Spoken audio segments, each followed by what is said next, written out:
Salut les bubblers. Alors, l'autre fois justement, il y avait un bubbler qui posait la question suivante.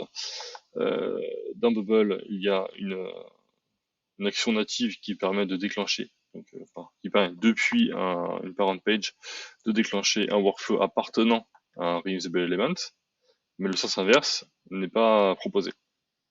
En tout cas, pas proposé de manière triviale, simple. Donc, je lui ai proposé une astuce et du coup que je vous partage ici à travers cette démo. Alors, on a ici une page avec deux boutons qui sont chacun un reusable element. Euh, un qui ouvre une pop-up. Évidemment, cette pop-up, elle est pas dans le reusable element, mais elle est justement dans la parent page. Et on a un goto qui lui permet d'aller sur une URL externe. Euh, voilà, sur Google, bref. Voilà, donc comment ça marche? Comment on fait réagir le parent depuis l'enfant? Alors, on va aller sur OpenModal. Dans OpenModal, en fait, j'ai mon bouton et je l'ai configuré avec un custom state sur le root element. Ici, sur reusable, voilà, j'ai un root element. Dedans, j'ai une propriété do open modal qui est de type booléen et non par défaut. Alors, pourquoi une propriété do open modal? Et de deux, pourquoi dans le root element de ce composant? Alors, DoPodModal, il va servir pour faire cette réaction d'événement. Pourquoi dans le root? Parce que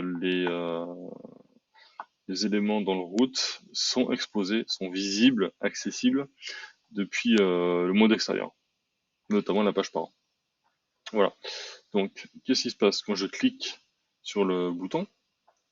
Je vais passer do OpenModal à yes. J'attends un petit peu, et ensuite, je le repasse à no. Donc voilà, il y a plusieurs éléments qu'il faut, vous allez faire le lien. Maintenant, je reviens sur la page qui contient ces boutons. Et là, je m'occupe de OpenModal. Donc là, dans ce workflow, c'est de là qu'on va faire la liaison. C'est là qu'on va opérer la réaction. On a only one. Et ce only one, ce qu'il va faire, il va aller surveiller la propriété do OpenModal de mon reusable element. Si jamais il est à yes, alors on va déclencher le workflow. S'il est à no, on fait rien.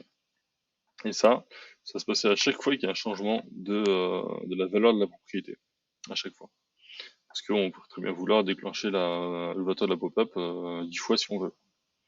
Voilà. Et là, on fait un show pop-up. Et on fait un show pop-up de la pop-up. Voilà. Et pourquoi est-ce que dans le reusable, souvenez-vous, on rebasculait la valeur yes à no? Parce que si on le fait pas, la propriété elle reste bloquée à yes. Et du coup, on pourra pas redéclencher le workflow, puisque yes est, enfin, il faut détecter un changement de valeur. S'il reste à yes, il est bloqué, donc il faut repasser à no. Et du coup, quand on va recliquer sur le bouton, le no, on va repasser à yes, hop, changement d'état, et le workflow redéclenche. Voilà. Ensuite, on parlait du goto. Donc le goto, pareil, hein, c'est un bouton, et lui, voilà, on va dans le root element, on déclare le custom state, et là, tiens, il y a deux propriétés. Pourquoi des propriétés? Parce que chacune a son rôle.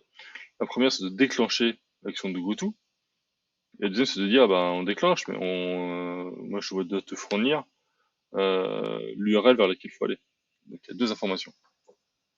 Une chose. Là, je définis le do goto à yes, petite pause, et je rollback à no. Alors pourquoi je mets une petite pause? C'est juste, voilà, une fraction de seconde, le temps que le process côté parent il est déclenché. Faut pas qu'il repasse à un no trop vite. Mais je suis même pas sûr que ce soit vraiment utile.